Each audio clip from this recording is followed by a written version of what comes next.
নমস্কাৰ, আপোনালোকক স্বাগতম জনাইছোঁ আমাৰ এটা অতি গুৰুত্বপূৰ্ণ ভিডিঅ'লৈ।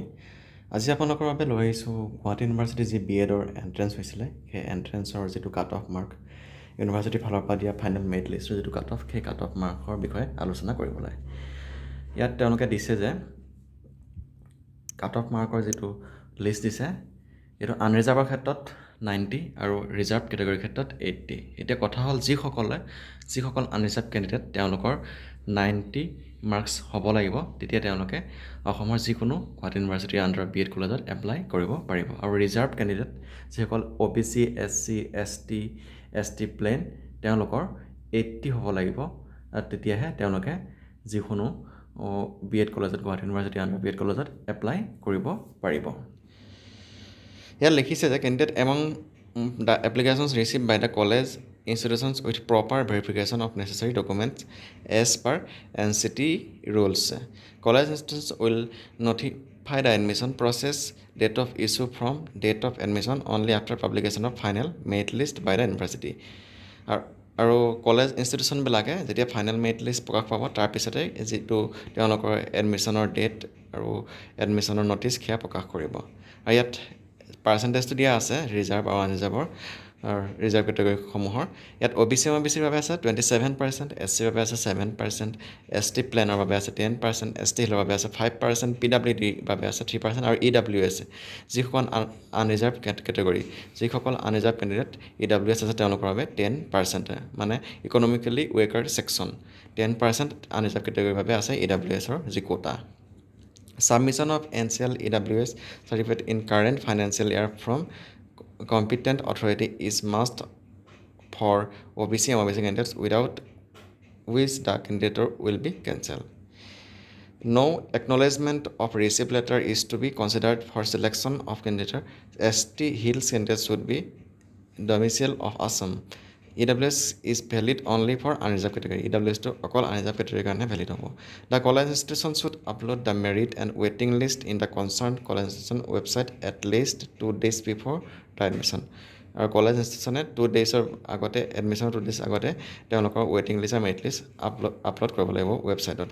দ্য ছেইম মেৰিট এণ্ড ৱেইটিং list should be send to the office of the academic registrar along with the admitted list. There is no provision of spot admission. Spot admission provision নাই বুলি কৈছে তেওঁলোকে।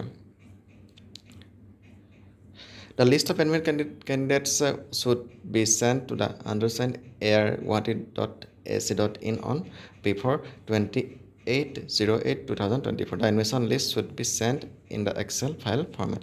ইয়াৰ কলেজৰ কাৰণে দিছে, কলেজৰ কৰিবলগীয়া কামখিনিৰ কাৰণে। যিসমূহে এডমিশ্যন ল'ব তেওঁলোকৰ 28 তাৰিখৰ ভিতৰত, মানে কলেজসমূহে ইউনিভাৰ্চিটিলৈ সেইখিনি ডাটাখিনি পঠাব লাগিব। এয়া আচলতে এটা অতি গুৰুত্বপূৰ্ণ খবৰ। ইতিমধ্যে কেইবাখনো কলেজৰ যি এডমিশ্যনৰ যিখিনি ন'টিফিকেশ্যন প্ৰকাশ পাইছে, তাৰ ভিতৰত আমাৰ লগত আছে এখন। ইতিমধ্যে কেইবাখনো কলেজৰ যি এডমিশ্যন ন'টিফিকেশ্যন সেয়া প্ৰকাশ পাইছে, তাৰ ভিতৰত আমাৰ লগত আছে ধুবুৰী PGT কলেজৰ এখন ন'টিছ। ইয়াত যিটো এপ্লিকেশ্যন ইছ্যু কৰাৰ ডেট দিছে তেওঁলোকে 19 আগষ্টৰ পৰা 20 August, timing 10 AM to 3 PM। আৰু ঠিক সেইদৰে 21 আগষ্টতো দিছে তেওঁলোকে টাইমিং 10 AM to 1 PM। আৰু এপ্লিকেশ্যন ফিজ 500 টকা দিছে এপ্লিকেশ্যন ফিজ। আৰু ইয়াত মেৰিট লিষ্ট প্ৰকাশ পাব 21 তাৰিখে প্ৰকাশ পাব ফাৰ্ষ্ট প্ৰভিজনেল মেৰিট লিষ্ট, আৰু 24 তাৰিখে প্ৰকাশ পাব ফাৰ্ষ্ট প্ৰভিজনেল মেৰিট লিষ্ট আৰু এডমিশ্যন ফৰ্ম, আৰু 27 তাৰিখে admission form first provisional merit list, আৰু 27 তাৰিখে admission form first provisional merit list ৱেইটিং list after 1:30 PM to 4 PM। আৰু ছেকেণ্ড প্ৰভিজনেল মেৰিট লিষ্ট প্ৰকাশ পাব 27 তাৰিখে, আৰু 28 তাৰিখে এডমিশ্যন ফৰ ৱেইটিং লিষ্ট আফটাৰ 1:30 PM। আৰু ইয়াত ডকুমেণ্টছ কি লাগিব সেইখিনি আপোনালোকক কৈ দিছোঁ।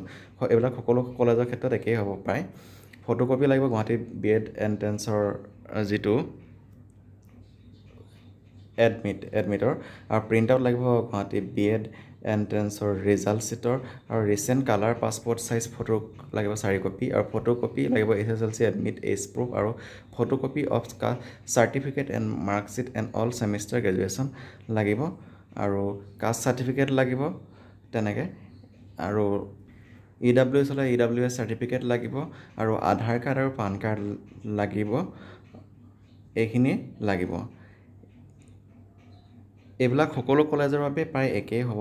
আপোনালোকে বাকীখিনি কলেজৰ যিখিনি ৱেবছাইট সেই ৱেবছাইটখিনি চেক কৰি থাকিব। প্ৰত্যেকখন কলেজৰে ৱেবছাইট আছে। আপোনালোকে গুগলত ডাইৰেক্ট BEd কলেজখনৰ নাম সম্পূৰ্ণকৈ মাৰি দিলে আপোনালোকে সেইখিনি চাব পাৰিব। আৰু আমাৰ যিটো ইউটিউব চেনেল ইয়াতে অসমৰ গোটেইখিনি গুৱাহাটী ইউনিভাৰ্চিটিৰ আণ্ডাৰৰ এফিলিয়েটেড কলেজখিনিৰ এটা ভিডিঅ' দিয়া আছে। আপোনালোকে সেই ভিডিঅ'টোত কলেজখিনিৰ নামখিনি চাই ল'ব আৰু চাই পেলাই সেইমতে গুগলত মাৰি দিব। তাতে আপোনালোকে ৱেবছাইটটো পাব। ৱেবছাইট চেক কৰিলে তাৰ এডমিশ্যনৰ যিখিনি প্ৰচেছ যিখিনি নটিফিকেশ্যন সেইখিনি পাই যাব।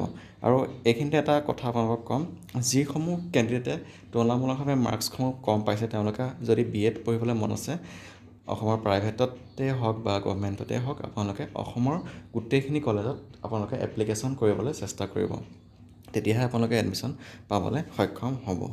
কিছুমান প্ৰাইভেট কলেজত কিছুমান ছাত্ৰ ছাত্ৰীয়ে এডমিশ্যন ফিজটো যথেষ্টখিনি হোৱাৰ বাবে বহুত ছাত্ৰ ছাত্ৰীয়ে ছিট পোৱাৰ পিছতো নলয় আৰু লাষ্টত অৱশেষত যেতিয়া ফাইনেল এডমিশ্যনৰ সময় হয় সেই সময়তে কাট অফ যথেষ্টখিনি কমি যোৱা দেখা যায়। সেয়েহে আপোনালোকৰ যিসমূহ কেন্দ্ৰটো পঢ়িবলৈ মন আছে আপোনালোকে অসমৰ সকলোখিনিতে টাচ কৰিবলৈ চেষ্টা কৰিব। এয়া আছিলে মোৰ ফালৰ পৰা এটা পৰামৰ্শ।